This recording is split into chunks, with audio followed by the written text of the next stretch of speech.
បងឃើញត្បូងពូឃីវមួយឡុកនេះគឺជាប្រភេទត្បូងរតនគិរីដែលខ្ញុំទៅតែឆ្នៃរួចថ្មីខ្លះហើយក៏កាត់បានមកពីខេត្តហ្នឹងក៏បានខ្លះទៀតថែមណាបងប្អូនទាំងអស់គ្នា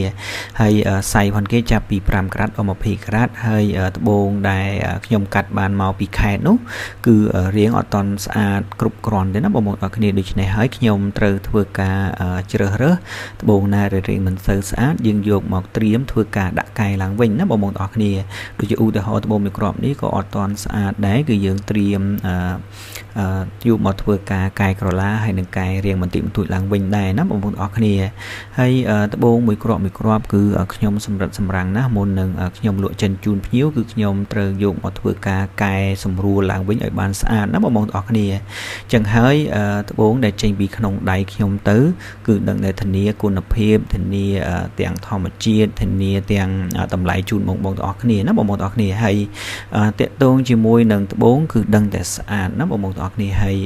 សម្រាប់បងអ្នកដែលមានត្បូងអី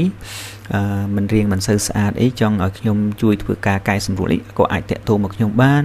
ឬក៏បងមានត្បូងចង់ធ្វើការលក់ដូរអីក៏អាចតាក់ទងមកខ្ញុំបានដែរណាបងប្អូនទាំងអស់គ្នាគឺខ្ញុំមានទទួលទិញផងហើយបងដែលចង់បានយកទៅប្រើប្រាស់ក៏អាចតាក់ទងមកខ្ញុំដើម្បីទិញយកទៅប្រើប្រាស់ក៏បានដែរណាបងប្អូនទាំងអស់គ្នាគឺខ្ញុំមានលក់ចេញទិញចូលណាបងប្អូនទាំងអស់គ្នាអញ្ចឹងសម្រាប់ត្បូងរតនគិរីនេះបើសិនជាបងស្រឡាញ់បងមានចង់លក់ចង់ដូរអាចតាក់ទងមកខ្ញុំបានអរគុណ